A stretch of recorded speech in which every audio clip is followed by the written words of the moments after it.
Bonjour à tous, on commence ce tour de la presse sportive en Espagne avec le mano à mano qui se poursuit en tête de la Liga entre le Real Madrid et le FC Barcelone. Hier soir, les Blaugrana ont de nouveau mis la pression sur les merengues en allant gagner à Valladolid 1-0. Ils reviennent donc à 1 point de leur meilleur ennemi et ne se rendent pas pour le quotidien sport. Ce fut loin néanmoins d'être leur meilleure prestation de la saison, loin de là, mais les Catalans ont été sauvés par un but d'Arturo Vidal, le roi Arthur carrément pour Mundo Deportivo ce matin.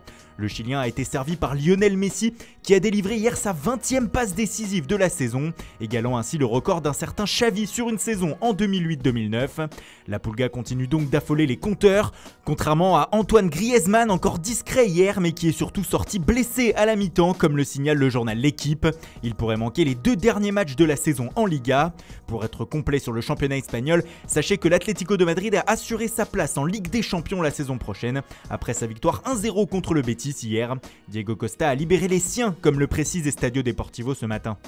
En Italie, la course au titre semble jouer depuis hier soir. En effet, la Juventus, par miracle, a arraché un match nul 2-2 contre l'Atalanta ce samedi soir. Le tout avec 2 pénaltys de Cristiano Ronaldo, dont un à la 90e minute.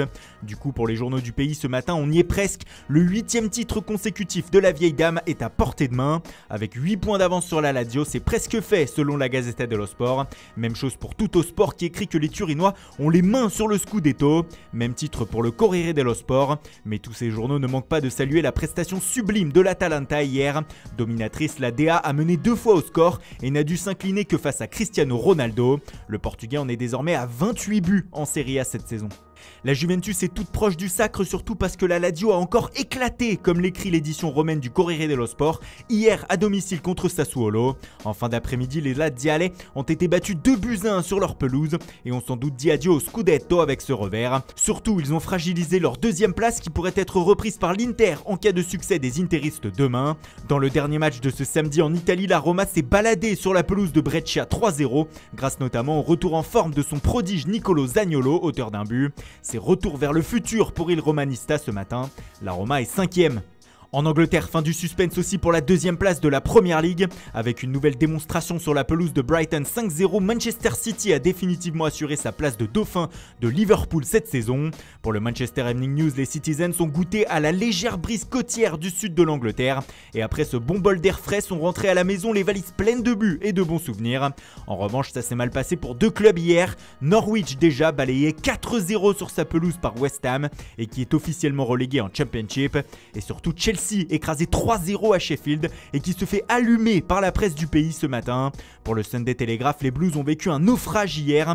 Le Sunday Star écrit que c'est un terrible résultat pour Frank Lampard et ses hommes. Il pourrait être déplacé par Leicester et Manchester United et sortir du top 4. Enfin, pour le Sunday Times, Chelsea a été étourdi par son adversaire du jour et a été sans réaction. Pour revenir à la une du Manchester Evening News, une information mercato nous intéresse aussi. On y apprend que le Borussia Dortmund a de nouveau augmenté ses prétentions pour le transfert de Jadon Sancho. Selon le média, le BVB demanderait désormais 130 millions d'euros au club étant intéressé par l'international anglais. Autant dire que le feuilleton se poursuit.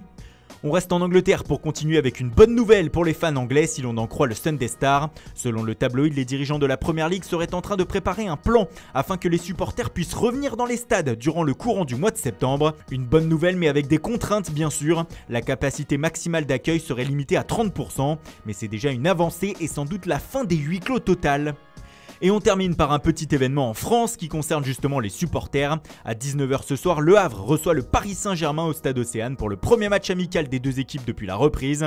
Mais au-delà du retour des Parisiens sur les terrains, c'est surtout le premier match avec des supporters en tribune qui crée l'événement.